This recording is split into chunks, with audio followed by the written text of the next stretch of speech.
Three men set out on the expedition of a lifetime to capture one of the rarest big game trophies, high in the remote mountains of Central Asia.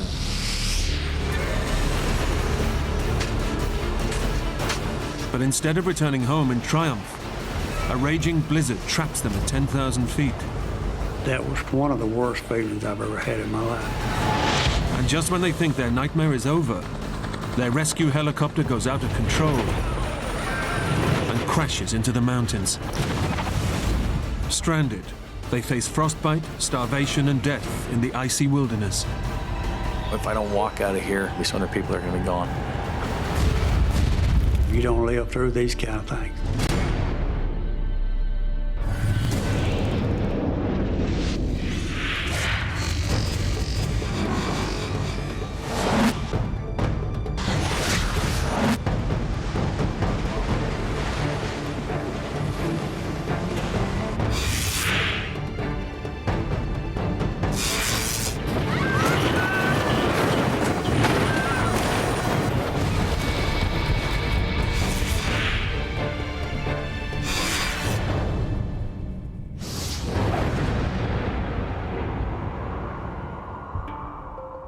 Kyrgyzstan is a remote mountainous country in Central Asia, formerly part of the Soviet Union. It's here that three hunters have come on a trip of a lifetime in search of the rare Polo sheep. The Polo sheep is probably the most majestic ram that you would see anywhere in the world. Spook Span is here with his father, Denny. All right, let's go. The trip is the pinnacle of their lifetime's passion for hunting. We were very much country people. Grew up hunting, fishing, running up and down the creeks and the rivers. Hunting often takes them away from their home in Tennessee, but this is their most adventurous journey to date. I really didn't know anything about Kyrgyzstan, just that it was mountainous. I did know that. Hey, let's have a little wait for the camera, guys. Joining the father and son is Spook's Canadian hunting buddy, Clay Lancaster. The biggest appeal with the hunting part is the adventure.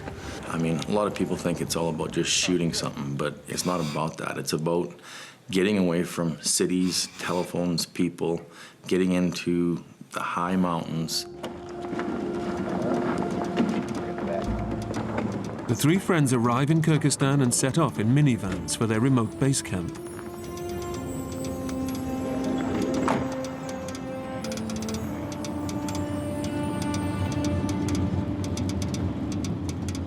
It's a whole 36 hours drive.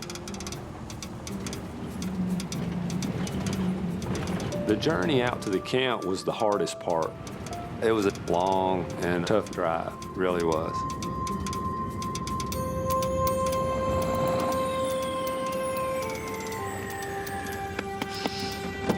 Come on, Clay, rise and shine. There. I remember waking up and going, wow, is this ever cold? My feet were cold, my body was cold. Hey. Oh. Yeah, we're trying to Mountains everywhere you looked, and it was absolutely beautiful. This is it. I felt about as remote as a human could possibly feel. I mean, we didn't even hear or see an airplane. I mean, there was nothing. Those are the kind of things that were a lot different than what I was used to. Say, if I promise to be quick, calling home already, then? Clay has brought along a satellite phone and GPS in case of emergency. Back in 1 minute. But Denny wants to check in with his wife, Ruby. Hello, Ruby?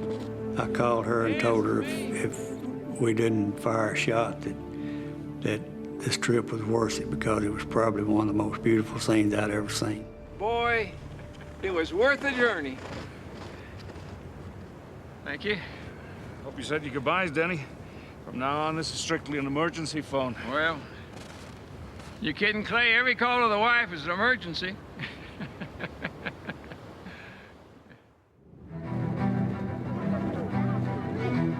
The hunters are on a tailor-made VIP tour, arranged in America. Based in a remote camp, 8 hours from the nearest town, they set off each day on horseback, accompanied by a team of local guides.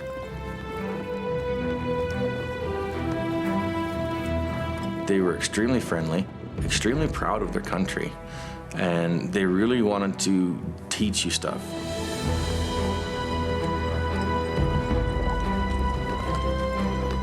They spent 2 whole weeks crossing miles and miles of frozen mountains in search of their prize. They are a real challenge to hunt because there's times when you're in, snow waist deep. Just days before their trip is over, the hunters get a sight of what they came for. Seeing that ram, I felt like I was dreaming. I didn't even feel like it was real. It was something that I dreamed about for years and years.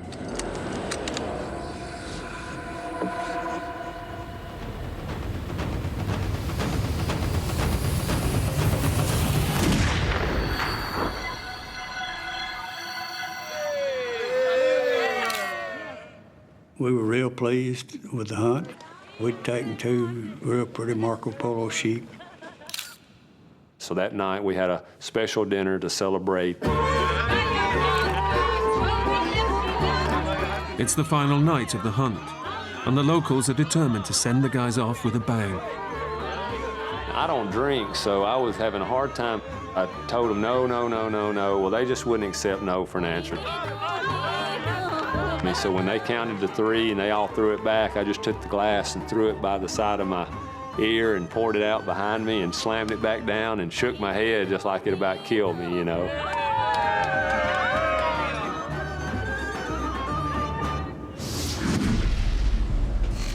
Having bagged their trophy, the hunters are looking forward to heading home. Denny, Spook, and Clay leave base camp to travel on via the nearest town, over 300 miles away. But as they set off on the 8-hour journey, the weather begins to close in. It had snowed a bunch. The road that we came in on, you couldn't actually even see it anymore because the wind got blown. It filled the road right in. I walked out away from the van, and I remember making a mark in the snow.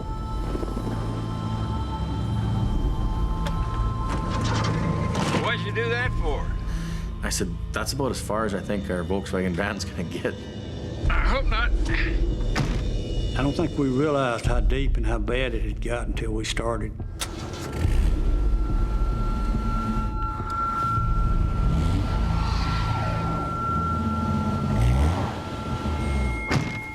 Jeez, even I was being optimistic.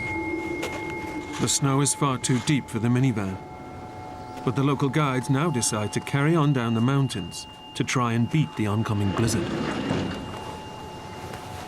And then that's when they said, oh, you have to get in this other truck. And I remember thinking, surprise, surprise. It was an old military type vehicle. It was wide open, the wind's blowing right up your tailpipe. It wasn't real comfortable in the back of there. This was supposed to be, quote, VIP hunt, and that was part of what's supposed to make it so special. And we'd make a little joke about it, just having fun with it. You know, it didn't feel like much of a VIP treatment. The truck heads off from base camp, but almost immediately, the snow from the blizzard begins to engulf their aging vehicle. But we didn't go a mile till we got stuck really bad. We had to get out and shovel the whole thing out. And we kept shoveling and getting the truck out.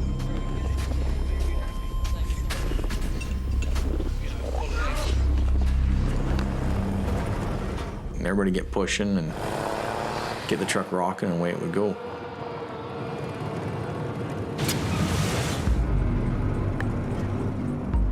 I've been driving a truck since I was, just a kid, and I guess I made the comment that I thought I could drive the truck through the snow.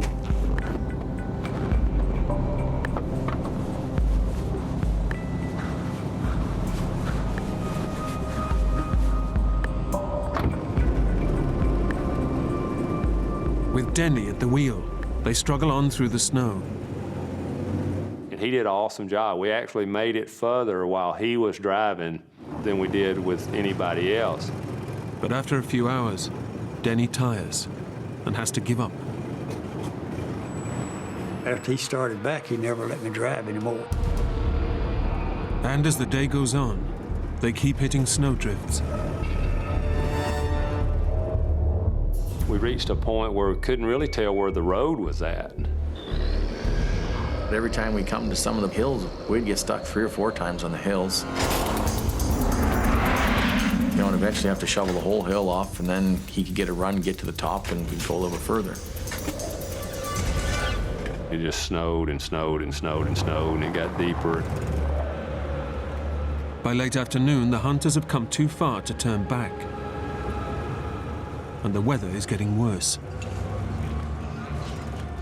Well, it started to get completely white, where every rock was covered.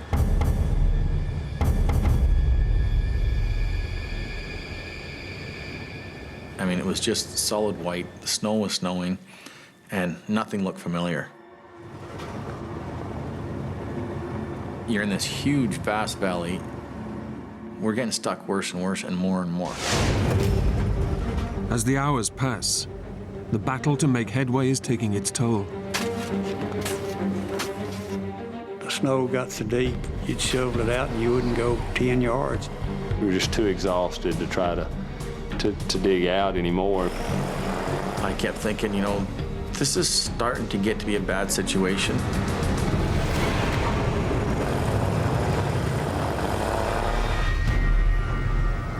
When you start getting your progress down from, you know, 200-300 yards at a time to 2-3 yards at a time, or 2-3 feet at a time, that's when you start to realize this is done. We're stuck, and where we're at right now is where we're going to stay. The hunters are stranded in an icy wilderness, 10,000 feet above sea level in a raging snowstorm. Night is fast approaching, and the temperatures begin to plummet to minus 40 degrees. How am I going to get out of here?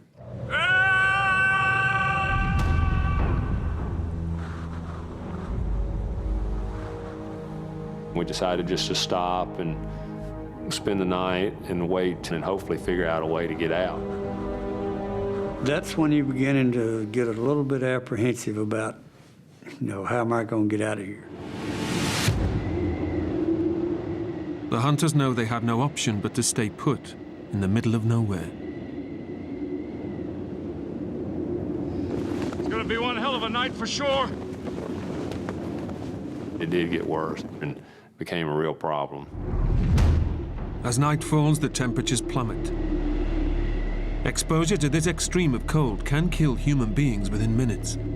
With just their snowsuits and a thin canvas, they have to huddle up to keep as warm as they can.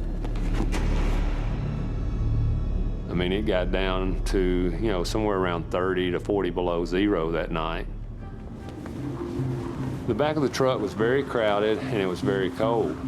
It wasn't a fun, comfortable night by no means. I was apprehensive, scared about the cold, being out of food. It was hard. Maybe some sleeping bags down there.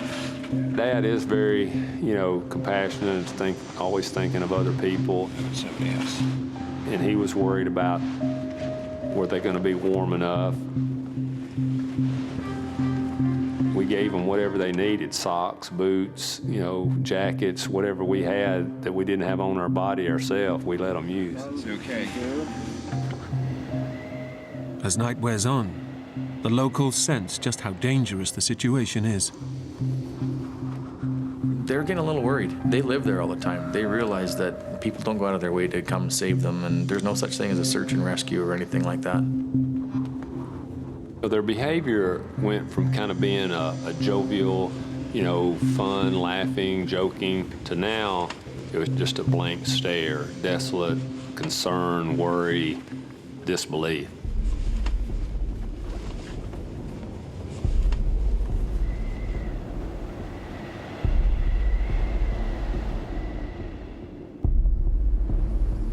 The hunters make it through a bitterly cold night. But dawn brings no let-up in the weather. And as Clay emerges from the truck, he's in for a shock. Overnight, the truck has been engulfed by a whiteout. Clay can now no longer tell land from sky. There was nothing to see anymore. It was just a solid snow landscape. You're in this huge, vast valley. Nobody really knows where they're at. That was a nerve-wracking feeling. To make matters worse, the local guides begin to turn to the Westerners for suggestions of what to do next. When you got them out of their normal routine, that they didn't have a clue what to do.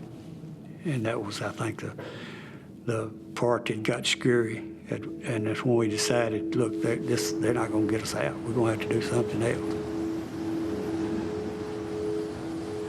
Seems like more and more, they're starting to look to me what to do.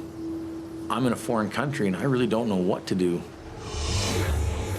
Clay knows that they're stuck and in big trouble.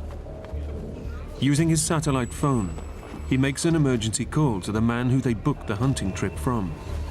He was in Russia at the time, in Moscow. This is Clay Lancaster. And he kept making light of the situation. No, it's not bad, it's not bad.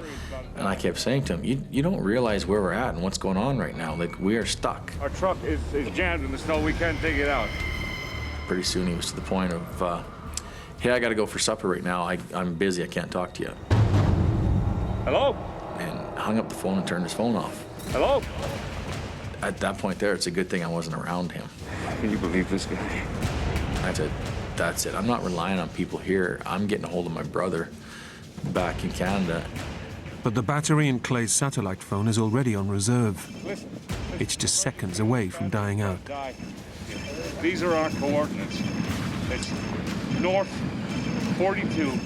It was a frustrating point. I was like, why did I let so much of that battery wear down? And it was the last battery that I had. North Just as he's giving their exact location, 16. Hello? the phone goes dead. Hello? You think he heard you?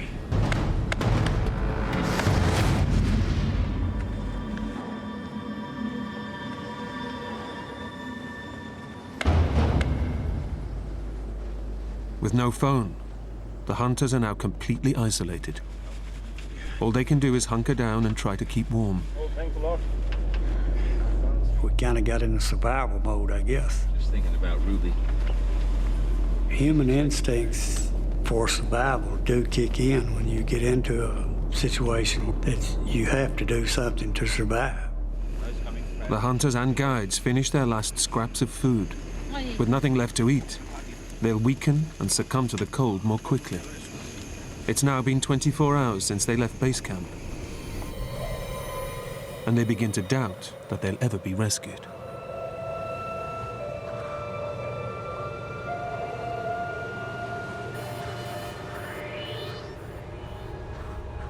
At this point, you're wondering, are they going to come after us, you know? You okay, Danny? Just thinking about Ruby. She's expecting me back tomorrow.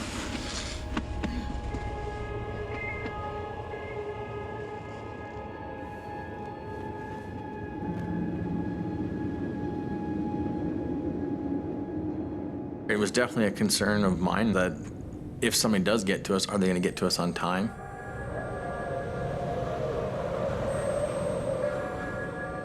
You're thinking about your kids, thinking about your family, your wife. I don't know, it's hard to stay motivated. I mean, you feel helpless. As the second night falls, the temperatures plummet again. And so does the mood in the truck. Having to be out there another night when it's 30 or 40 below and realizing that nobody's gonna be there. It's just, I don't know, it's an indescribable feeling. But despite everything, Clay is determined not to give up. I kind of set my mind that this is not where I'm gonna die at. I'm not ready for that right now. He wants to walk away from the truck towards their base camp, where he can recharge his phone and call for help. I talked to them guys and said, if nobody comes the following day, then I'm going to try and walk out of here. One way or the other, I'm not going to stay here and just wait. But leaving the vehicle breaks a golden rule of survival. You can't help but be just a little bit afraid of how hard that might be. What all the consequences might be if you started the wrong direction. There was basically no way to know exactly which way to go. The attitude from everybody else was like, we'll never make it. We need to stay with the vehicle. That's our best chance. The longer you stay with that vehicle, that's probably what your best odds are. It's an agonizing dilemma. Clay may never make it alive to the base camp, but staying put and doing nothing may also threaten the lives of the whole hunting party. If you look at it from the other side, that if nobody comes, that's probably far more dangerous. And how many days do you go without food before your strength's not going to be there to be able to do something like that? At what point should I go? At what point should you decide, hey, let's try and get out of here? Dawn on the third day brings a life-changing decision for Clay Lancaster. Stay and hope rescue will come, or risk hiking out to find help.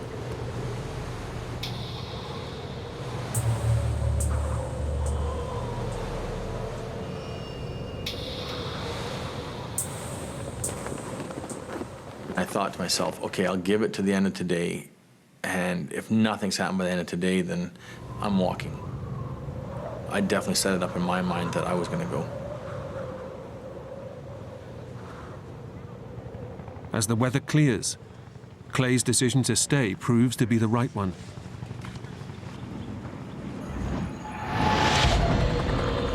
Listen. Now it's like, there they are. It's a helicopter, I know it is.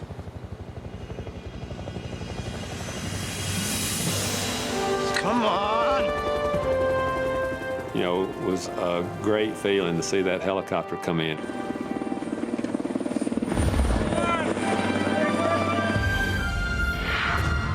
Clay's phone call of the previous day has got through. These are our coordinates.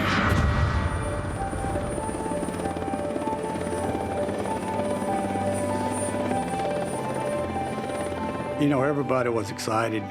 It was a thrilling moment, feeling of relief. After 36 hours out in the cold, the party has finally been rescued. It went from just miserable, cold and hungry, and all of a sudden, boom, all of it's gone. I remember looking at Spook and giving him a high five and going, it's about time. They've only eaten scraps of food in the last 2 days, and they're ravenously hungry. The food tasted really good. Dinner's gone. That's right. And of course, they had their vodka. They always have vodka, you know. That's like water to them. But no sooner has the helicopter landed than the hunters are astonished to see another unexpected sight heading towards them in the distance. Then all of a sudden, here comes 3 snowmobiles. We didn't have a clue who they were, where they were coming from. It was like something you would see in a movie and you'd say, oh, that wouldn't really happen. These guys pull up, and the guys were from America. They spoke English. We were kind of really shocked to see English-speaking U.S. Border Patrol guys on snow machines where we were at. The Americans are on a training mission to help the Kyrgyzstan army, and they've been diverted to rescue the men. And they said, we're here to get you guys out. And said, we'll do whatever you want to do, any way you want to do it. Clay, Denny, and Spook now have a crucial decision to make. Do they ride out overland with American military? Or take the much faster route? On board the local Kyrgyzstani helicopter, What do you think? About a half hour ago, and we got some Kurds in bad shape. We were kind of anxious to get home. Yeah, I think so. Yeah. The three of us agreed, no, we'd stay on this helicopter and fly directly back to Bishkek, because that's where it was going to. So it'd save us at least a day. decision made. The guides load up the chopper. But Spook notices it's carrying an enormous load. As I get on the helicopter, and I just had a brief thought of, that's kind of weird, all our gear is just piled up in the middle of the floor in the helicopter. It's not strapped down, it's just kind of stacked up.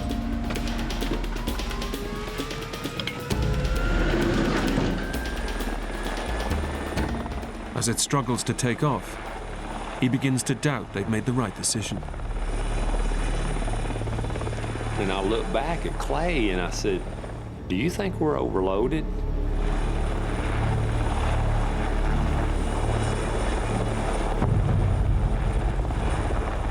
But I mean, the crew seemed to be okay with it, so we just kind of let it roll off our shoulders and went with it.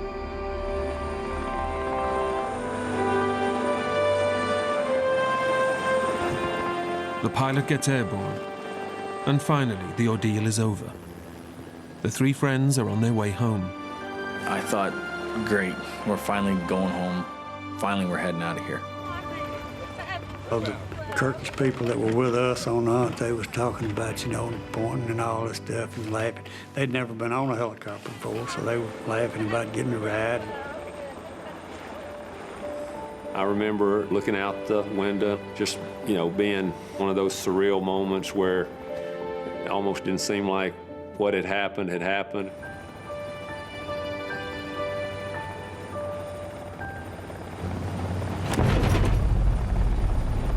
But as the helicopter makes its way over the mountains, it becomes clear something is wrong. I could feel the helicopter sort of tip ahead a little bit. I thought, well, maybe it's out of balance or something. Move back. Each moved back one seat. Get back. Move back.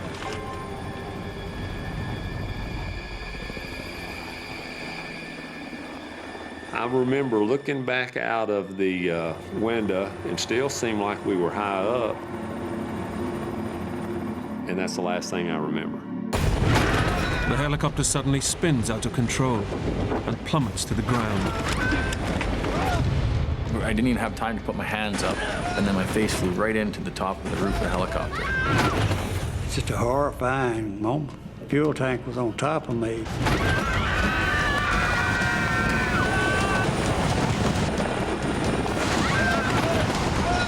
I remember all of a sudden going, that looks kind of close. And then boom, we hit.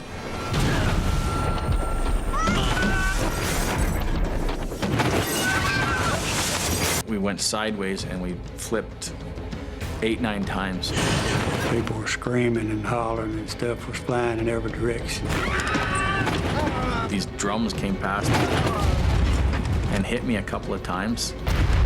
Then all of a sudden we came to a sliding sort of stop.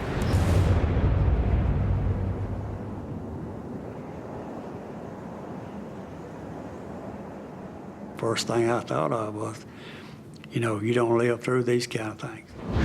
The helicopter is ripped open on impact. In the front, Clay is injured, his left eye badly bloodied. The first thing he hears are Denny's cries. Denny started hollering from the back. Where is he? Can you see him? Spook! Answer me, son. Answer me, son. Spook! He didn't answer me.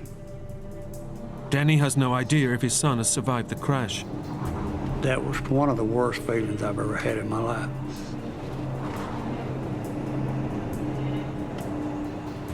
And I don't know whether it was 1 minute or 5 minutes or whatever it was. It seemed like an eternity. As I turned to my right, I seen Spook laying down beside me.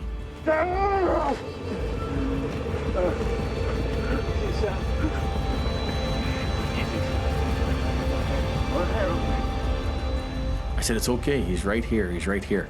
I said, I got him. Spook! Spook is alive but badly injured. He's been crushed on impact and has broken 6 ribs. Easy, son. I had blood coming out of my mouth. I could actually feel 1 or 2 of my ribs moving when I would breathe. Felt like knives sticking in me. I've never been in that much pain in that many different places. Danny and Clay pull him out of the wreckage. It was like something that would happen to you in a dream. And all of a sudden, you just go deaf. It just goes quiet.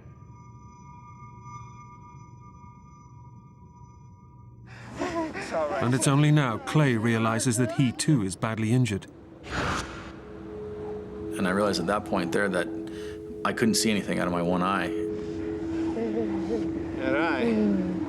It was bloody and looked like his eyeball was just torn out almost.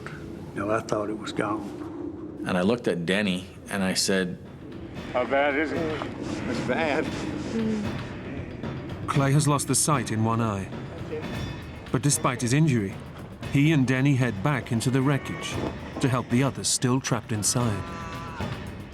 There was some people's faces were just torn. It was really, really bad. People were hurt bad. One of the ladies was under the helicopter, and her husband was trying to pull her out. And there was no doubt in my mind that that lady was dead.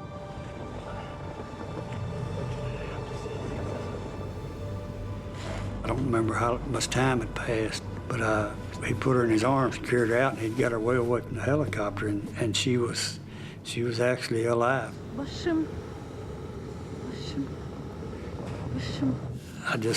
I couldn't believe it. Amidst the carnage, Clay makes a shocking discovery. so I started trying to count. And then I looked at one of the guides and I had asked where this young fellow was that had been looking after the horses, and nobody could see him anywhere. Just feet from the wreckage, half buried in the snow, is the body of the young guide.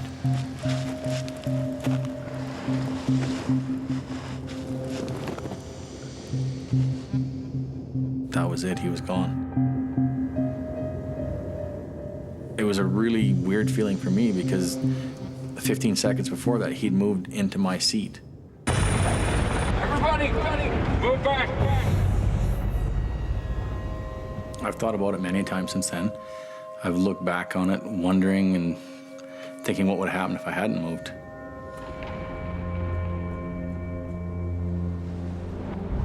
The guide and the pilot have been killed in the crash. But the survivors are now in an even more desperate situation than before the rescue. They're severely injured, need urgent medical attention, and are out in the wilderness with no protection from the freezing cold.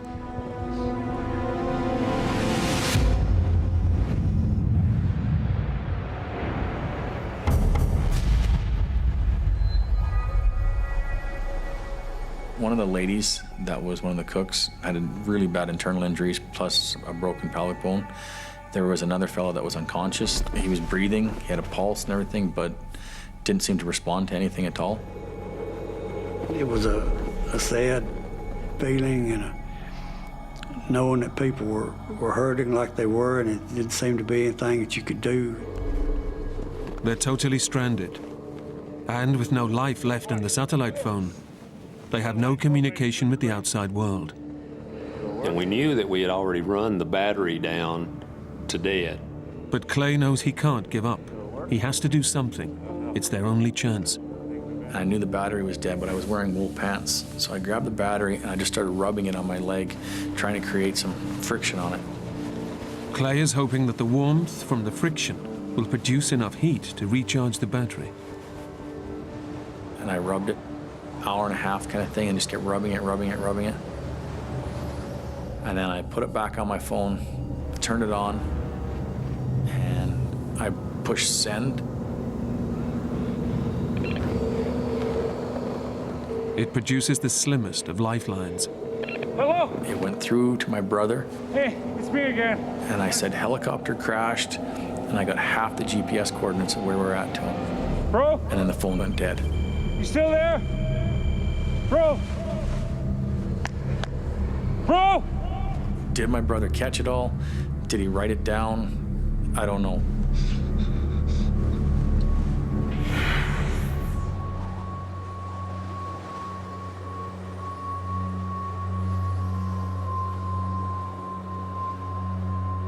With no idea if the coordinates got through, they now face their third night out in the wilderness.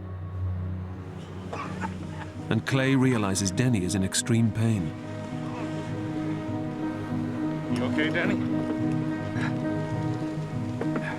My pain seemed to get worse as the nights went on. Okay, I had him lift up his shirt and could see a lot of bruising.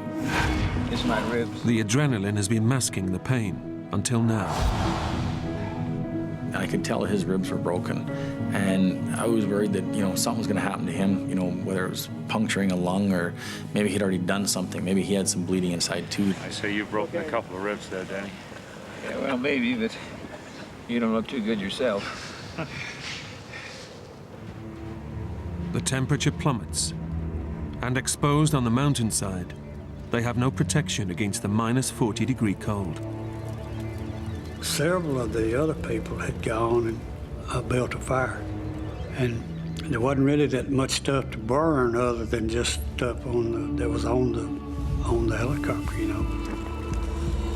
The local guides turn to alcohol to keep warm and blot out their fear. They opened up a bottle of vodka, drank the entire thing, grabbed another one, chugged about half that. They really had the attitude, well, we're definitely not going to make it now. Nobody's going to come get us. I think people really believed they weren't going to make it through the night. Drinking alcohol may numb their senses, but it also dilates their blood vessels, causing their bodies to lose heat even faster. And there was a lot of people, their attitude was, this is it, we're done, and they just started drinking the vodka.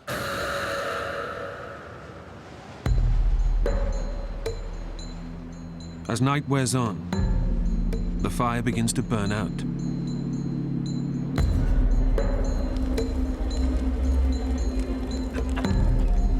In a panic, the local guides look for anything to keep it alive.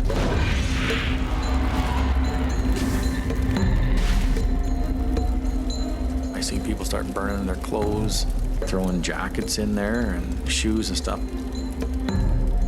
It was like crazy. They just couldn't cope with it. They didn't try to preserve anything for any later moments.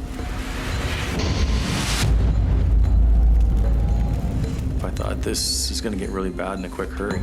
Clay decides he must act, or risk everyone dying on the mountainside.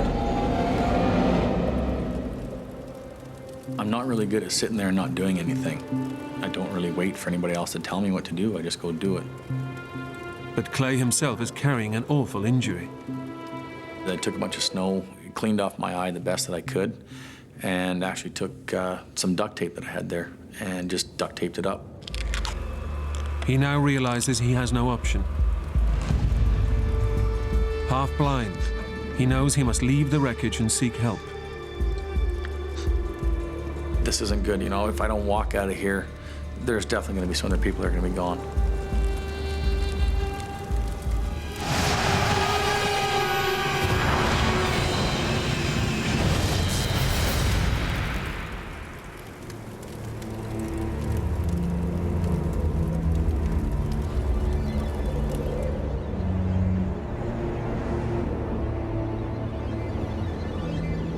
You sit and wait when it could be 2 or 3 days before somebody comes along. I wasn't willing to take that risk. I think this is where we are.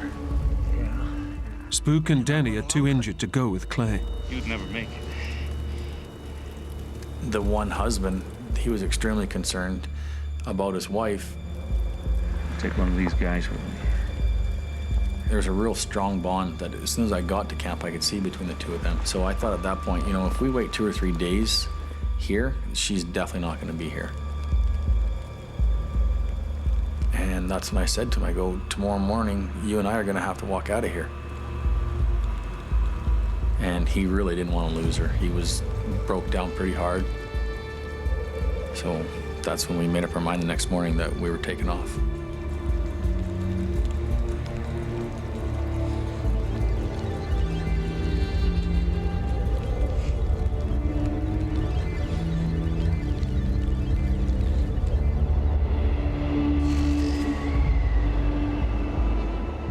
Heading out into the snowbound wilderness will put Clay's life at risk, and there's little chance he'll find help. But staying put could mean everyone perishing in the cold. There was a bunch of people saying, you know, don't go, don't go, don't go. I wasn't really into discussing it with anybody anymore. I went through the options in my mind, and I thought, if I don't go, then there really is going to be quite a few more people that are not going to make it. Clay makes up his mind to head out in search of rescue.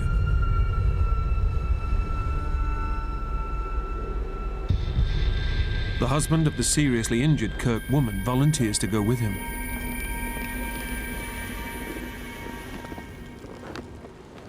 He took my gun, some shells, and, you know, they struck out. I was kind of nervous for him because that snow, you know, I mean, it was 2.5, 3 foot deep, and it's tough walking in that kind of conditions. Really tough. They head due north, hoping to find a local road and the remote chance of civilization. This is going to be a long, tiring day, and I'm not real optimistic about where I'm going to. But just when they think their plight can get no worse, they're hit by an almighty blizzard.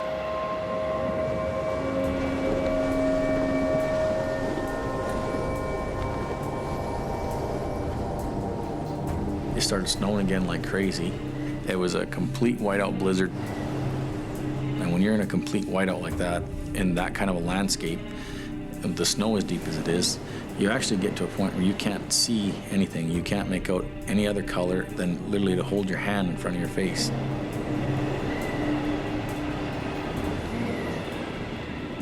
I would walk, then I would stop and I'd reach in my pocket. I would take the compass out, and I would find I was going in a completely opposite direction than I thought.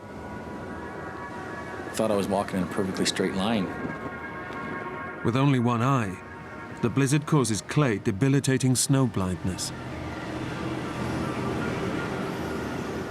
You know, there's a lot of strain on my eye, and just not having any depth perception where you can't see rocks or trees or grass or anything. Everything you look at is white. You don't know if you're going uphill, if you're going downhill. You just step, step, step, step. I concentrated on my family and thinking about them, and just kept walking.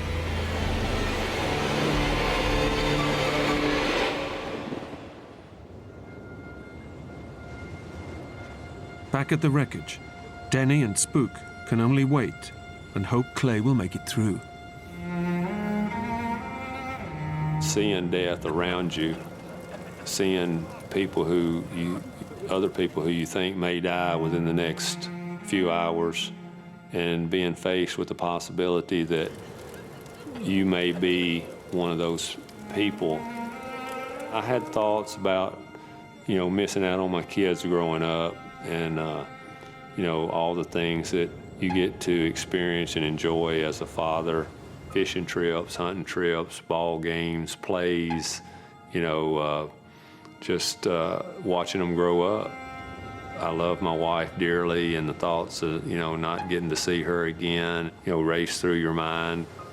It was the worst feeling, the worst moments that I've ever experienced.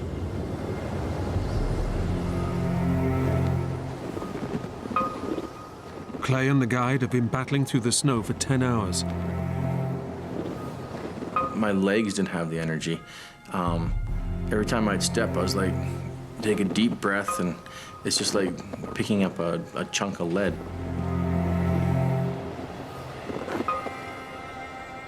They're completely exhausted.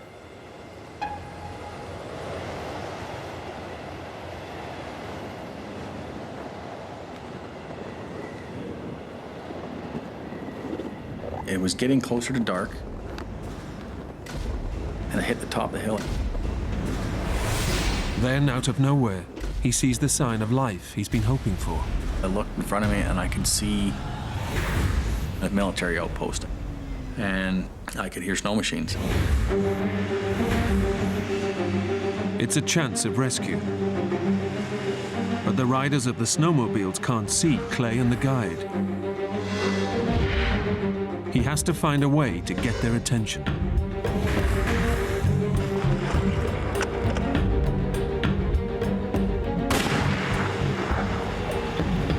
It didn't seem like it got anybody's attention. But Clay notices that one of the riders has stopped. He went to the back part of his machine, and I fired a shot back behind him. And I watched with my binoculars, and his head popped up. I fired a second shot. And they all kind of turned and looked back towards him. And I could see they seen me, and they all jumped on their machine and come roaring to where I was at.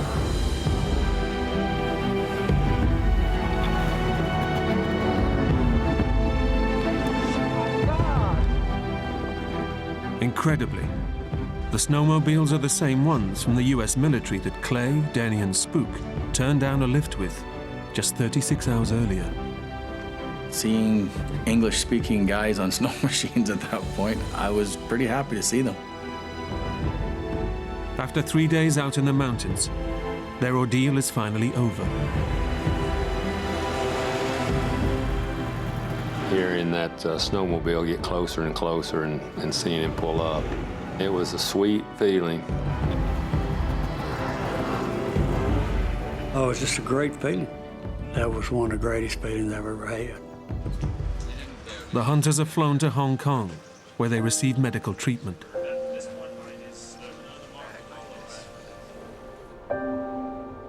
Clay's eye is treated, and his sight is saved.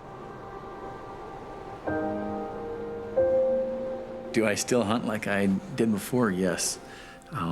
Probably with more respect for nature still, and with a big smile on my face that I'm still here to do it. I had a great love for life before the crash, and I have that same love for life afterwards. I'm a very blessed man. Not only to get out of a helicopter crash, but to have great people to come home to.